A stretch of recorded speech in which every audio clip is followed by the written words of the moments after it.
നമസ്കാരം. മലയാളി വാർത്തയിലേക്ക് സ്വാഗതം. ഈ പത്തനംതിട്ട ലോക്സഭാ മണ്ഡലത്തിലേക്ക് സ്ഥാനാർത്ഥിത്വം മോഹിച്ചു നിന്ന ആളാണ് PC ജോർജ്. അച്ഛനല്ലെങ്കിൽ മകൻ, അച്ഛനും മകനും കൂടെ മത്സരമായിരുന്നു ഇക്കാര്യത്തിനകത്ത്. എന്തായാലും അച്ഛനുമില്ല മകനുമില്ല. കൊടുത്തതോ നമ്മുടെ സാക്ഷാൽ AK ആൻ്റണിയുടെ പുത്രൻ അനിൽ ആൻ്റണിക്ക്. അദ്ദേഹം BJPയുടെ വലിയ ദേശീയ നേതാവല്ലേ. അച്ഛൻ അച്ഛൻ്റെ പാത പിന്തുടർന്നു. അച്ഛനും ദേശീയ നേതാവല്ലേ. നാട്ടുകാർക്കാർക്കും ഗുണമൊന്നും ഉണ്ടാക്കി കൊടുക്കാത്ത ഒരു നേതാവായിരുന്നു AK ആൻ്റണി. ചോദിച്ചാൽ പറയും വലിയ ലാളിത്യത്തിന് ഉടമയാണ് എന്നൊക്കെ പറയും. അതുപോട്ടെ, വിഷയം അതല്ല. ആ ലാളിത്യത്തിൻ്റെ ഉടമയായിട്ടുള്ള AK ആൻ്റണിയുടെ പുത്രൻ അനിൽ ആൻ്റണി പത്തനംതിട്ട മണ്ഡലത്തിൽ സ്ഥാനാർത്ഥിയായതോടുകൂടി PC ജോർജിന് ആകെക്കൂടെ അങ്ങ് ഹാലിളകി. അദ്ദേഹം അഭിപ്രായ പ്രകടനം നടത്താൻ തുടങ്ങി. അപ്പോഴുണ്ട് കേന്ദ്രത്തിൽ നിന്നൊരു വിളി വരുന്നുണ്ട്, വാ തുറന്നു പോയേക്കരുത്. ഇപ്പോൾ അങ്ങോട്ട് ലയിച്ചതേ ഉള്ളൂ, ഇനിയും വാ തുറന്നു കഴിഞ്ഞാൽ എടുത്ത് ദൂരെ കളയും എന്നുള്ള രീതിയിലായി. അങ്ങനെ നിൽക്കുന്ന അവസരത്തിലാണ് PC ജോർജിൻ്റെ അടുക്കലേക്ക് അനിൽ ആൻ്റണി എത്തുന്നു. തനിക്ക് പകരം അനിലിനെ സ്ഥാനാർത്ഥിയാക്കിയതിൽ PC ജോർജ് പരസ്യമായി നീരസം പ്രകടിപ്പിച്ച സാഹചര്യത്തിലായിരുന്നു സന്ദർശനം. വൈകിട്ട് 5:15 ഈരാറ്റുപേട്ടയിലെ വസതിയിലെത്തിയാണ് ജോർജിനെ അനിൽ കണ്ടത്. ഇരുവരും അല്പനേരമൊക്കെ ചർച്ച നടത്തി. പത്തനംതിട്ടയിൽ അനിൽ ആൻ്റണിയുടെ വിജയം ഉറപ്പാക്കുകയാണ് കേരളത്തെ സംബന്ധിച്ച് അനിവാര്യമായ കാര്യമെന്ന് കൂടിക്കാഴ്ചയ്ക്ക് ശേഷം PC ജോർജ് മാധ്യമങ്ങളോട് പ്രതികരിച്ചു. അപ്പോൾ PC ജോർജിൻ്റെ നീരസമൊക്കെ അങ്ങ് അലിഞ്ഞു തുടങ്ങി. വേറെ എന്തോ ചില വാഗ്ദാനങ്ങളൊക്കെ കേന്ദ്രത്തിൽ നിന്ന് കിട്ടിയിട്ടുണ്ട്. അല്ലെങ്കിൽ പിന്നെ അതൊന്നും പെട്ടെന്നങ്ങ് അലിയാൻ പോകുന്നില്ല. കാരണം PC ജോർജ് അല്ലേ, എന്തും പറയും. വാളെടുത്ത് കഴിഞ്ഞാൽ പിന്നെ ഉറഞ്ഞു തുള്ളിയിട്ടേ പിന്നെ നിൽക്കുകയുള്ളൂ. BJPയുടെ മുഴുവൻ പ്രവർത്തകരും വളരെ ആത്മാർത്ഥമായി മുന്നിലുണ്ടാകുമെന്നും ഒക്കെ ജോർജ് പറഞ്ഞു. അപ്പോൾ പിന്നിലാരുമില്ല, മുന്നിലുണ്ടാകും. വോട്ടായി കിട്ടിയാൽ മതി. കേരളത്തിലെ BJP, അതായത് KJP വെട്ടാതിരുന്നാൽ മതി.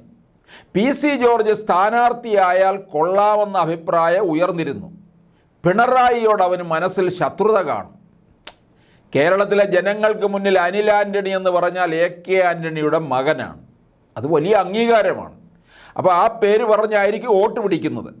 ചിലപ്പോൾ AK ആൻ്റണി വോട്ട് പിടിക്കാനായിട്ട് വരുമായിരിക്കും. നേരിട്ട് ചിലപ്പോൾ വന്നില്ലെങ്കിൽ അദ്ദേഹം അവിടെ ഇരുന്നുകൊണ്ട് തന്നെ, അതായത് തിരുവനന്തപുരത്ത് അദ്ദേഹത്തിൻ്റെ വസതിയിൽ ഇരുന്നുകൊണ്ട് തന്നെ കാര്യങ്ങൾ ഓപ്പറേറ്റ് ചെയ്യും. മകൻ എന്തെങ്കിലുമൊക്കെ വോട്ട് ചെയ്യണമെന്ന്. AK ആൻ്റണി സന്തോഷിക്കുകയാണ് ഇപ്പോൾ അനിൽ ആൻ്റണി BJPയിൽ വന്നെന്ന്. കാരണം പൂട്ടാൻ തുടങ്ങുന്ന ഒരു കമ്പനിക്കകത്ത് പിന്നെ നിന്നിട്ട് കാര്യമില്ലല്ലോ. പിന്നെ മറ്റൊരു വലിയ കമ്പനിയിലേക്ക് ഉദ്യോഗം കിട്ടിപ്പോകുമ്പം എല്ലാ അച്ഛനമ്മമാരും സന്തോഷിക്കത്തില്ലേ? അതുപോലുള്ളൊരു സന്തോഷം എന്തായാലും അനിൽ ആൻ്റണിയുടെ അച്ഛനമ്മമാർക്ക് AK ആൻ്റണിക്ക് ഉണ്ടായിരിക്കണം. ഉണ്ടെങ്കിൽ മാത്രമേ അദ്ദേഹം അച്ഛനാകുകയുള്ളൂ, യഥാർത്ഥ അച്ഛനാകുകയുള്ളൂ. അപ്പോൾ എന്തായാലും പത്തനംതിട്ടയിലെ അനിൽ ആൻ്റണിയെ BJP സ്ഥാനാർത്ഥിയായി നിശ്ചയിച്ചത് പാർട്ടി തീരുമാനമാണ്. ഞാൻ സ്ഥാനാർത്ഥിയാകുമെന്ന് ഒരു സ്ഥലത്തും പറഞ്ഞിട്ടില്ല എന്ന് PC പറയുന്നു. ചില വട്ടന്മാർ ഇങ്ങനെ പറഞ്ഞുകൊണ്ട് നടന്നാൽ ഉത്തരം പറയാൻ നേരമില്ല. പക്ഷേ ഈ വട്ടന്മാർ ഒക്കെ പറയുമ്പോഴും PC ജോർജ് അങ്ങനെ അത് കേട്ട് സുഖിച്ച് രോമാഞ്ചം കൊണ്ട് നിന്നു എന്നുള്ളതാണ്. യാതൊരു വിട്ടുവീഴ്ചയുമില്ലാത്ത പോരാട്ടമാണ്. നല്ല മത്സരമായിരിക്കും. കാണിച്ചു തരാം ജയിക്കുന്നത് എങ്ങനെയാണെന്ന് PC ജോർജ് മാധ്യമങ്ങളോട് പറഞ്ഞതാണ്. അങ്ങനെ പറഞ്ഞതിനകത്ത് തന്നെ PCക്കൊരു എന്തോ അതിനകത്ത് ആ വരികൾക്കിടയിലൂടെ വായിക്കണോ എന്നൊരു സംശയം. ബിഷപ്പുമാരടക്കം തനിക്ക് തന്ന പിന്തുണയ്ക്ക് ഒരു ബ്ലോക്ക് വന്നിട്ടുണ്ടെന്നും അത് മാറ്റാനാണ് ശ്രമിക്കുന്നതെന്നും ജോർജ് പറയുന്നു. BDJS നേതാവ് തുഷാർ വെള്ളാപ്പള്ളിക്ക് അദ്ദേഹത്തിൻ്റെ രാഷ്ട്രീയവും തനിക്ക് തൻ്റെ രാഷ്ട്രീയവുമാണ്. കോട്ടയത്ത് തുഷാർ മത്സരിച്ചാൽ വിളിച്ചാൽ പോകുമെന്നും വിളിക്കാത്ത സ്ഥലത്ത് പോകില്ലെന്നും PC പറഞ്ഞു. പത്തനംതിട്ടയിൽ എന്തായാലും PCയുടെ അനുഗ്രഹത്തോടെ തന്നെ വിജയിക്കുമെന്നാണ് അനിൽ ആൻ്റണി പറയുന്നത്. അങ്ങനെയാണെന്നുണ്ടെങ്കിൽ എല്ലാ BJP സ്ഥാനാർത്ഥികളും വന്ന് PCയുടെ അനുഗ്രഹം വാങ്ങിച്ചാൽ മതിയല്ലോ ജയിക്കുമെന്നുണ്ടെങ്കിൽ. ഡൽഹിയിൽ നിന്ന് കൊച്ചിയിലെത്തിയ അനിൽ മാധ്യമങ്ങളോട് സംസാരിക്കുകയായിരുന്നു. PC ജോർജിനെയും കുടുംബത്തെയും ചെറുപ്പം മുതൽ അറിയാം. അദ്ദേഹം എൻ്റെ അകന്ന ബന്ധുവാണ്. ഷോൺ ജോർജ് തൻ്റെ മൂത്ത സഹോദരനെ പോലെയാണ്. ജോർജിൻ്റെ BJP പ്രവേശനം പാർട്ടിക്ക് ഒരുപാട് ശക്തി പകരുന്നതാണ്. അദ്ദേഹത്തിൻ്റെ ആ രൂപവും അങ്ങനെയാണല്ലോ, അല്പം ശക്തി പകരുന്ന തരത്തിലാണ്. അദ്ദേഹത്തിൻ്റെ ഉൾപ്പെടെയുള്ള പ്രവർത്തനത്തിലൂടെയാവും കേരളത്തിൽ BJP നമ്പർ 1 പാർട്ടിയാകുന്നത് എന്നാണ് അനിൽ ആൻ്റണി പറയുന്നത്. എന്തായാലും അനിൽ ആൻ്റണി AK ആൻ്റണിയെ പോലെ അല്ല.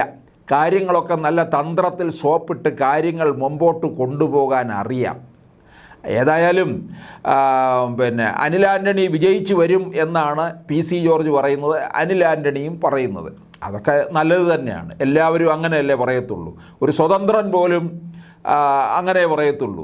ആരും പറയത്തില്ലല്ലോ ഞാൻ സ്ഥാനാർത്ഥിയാണ് പക്ഷെ തോറ്റുപോകും എന്ന് പറയത്തില്ല, ജയിക്കും എന്ന് പറയുകയുള്ളൂ.